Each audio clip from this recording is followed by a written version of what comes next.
আলাইকুম। কেমন আছো বন্ধুরা? আজ তোমাদের সাথে এক ভিন্ন প্রেক্ষাপট নিয়ে কথা বলবো।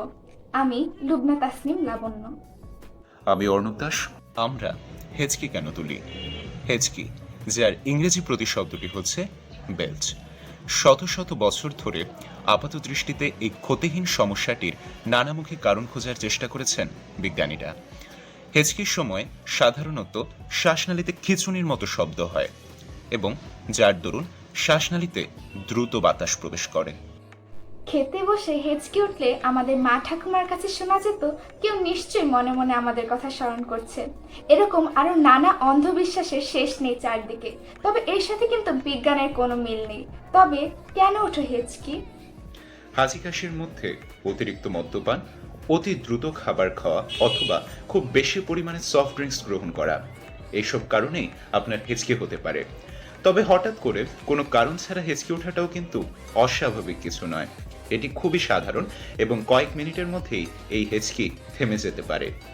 বিভিন্ন ধরনের চেতনানাশক, উত্তেজনা বর্ধক, বিভিন্ন ধরনের কেমোথেরাপির ওষুধ গ্রহণ করলে আমাদের হেঁচকি উঠতে পারে।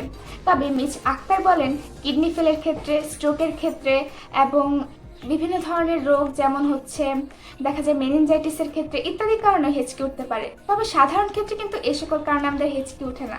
তবে কি কারণে উঠে থাকে আমাদের এই হেঁচকি? ফুসফুসের নিচে যে পাতলা মাংসপেশির স্তর, যেটিকে আমরা বলি ডায়াফ্রাম, এই ডায়াফ্রামের সংকোচনের ফলে আমাদের শ্বাসনালীতে বাতাস প্রবেশ করে এবং এর ফলে আমাদের হেঁচকি হতে পারে। সবচেয়ে বেশি সময় ধরে বিশ্ব রেকর্ড হেঁচকির ক্ষেত্রে হিসেবে মনে করা হয় যুক্তরাষ্ট্রের চার্লস আসবোর্নকে।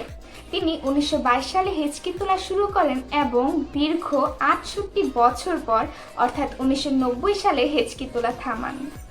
তবে হেঁচকি থামানোর কি কোনো উপায় নেই? অবশ্যই আছে। চলুন এবার আমরা জেনে নেই হেঁচকি থামানোর উপায়গুলো। প্রথমত, আপনার যখন হেঁচকি হচ্ছে, কাগজের ঠোঙায় নিঃশ্বাস ফেলুন। এতে করে আপনার হেঁচকি থেমে যাবার সম্ভাবনা আছে। দ্বিতীয়ত, অতিরিক্ত হেঁচকির সময় আপনি আপনার দুই হাঁটুকে বুকের দিকে টেনে ধরুন। এতে করে সামনের দিকে ঝুঁকে পড়লে আপনার হেঁচকি থেমে যাবে। থামানোর জন্য আমরা আরো কিছু কাজ করতে পারি।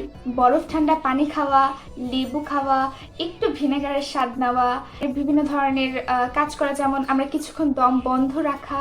তাহলে দেখা যায় হেঁচকিটা থেমে যায়। তো ভিডিওটি কেমন লাগলো বন্ধুরা, আপনারা সবাই কমেন্টের মাধ্যমে জানাবেন এবং পরিশেষে শেয়ারের মাধ্যমে আমাদেরকে উৎসাহিত করবেন। ধন্যবাদ সকলকে।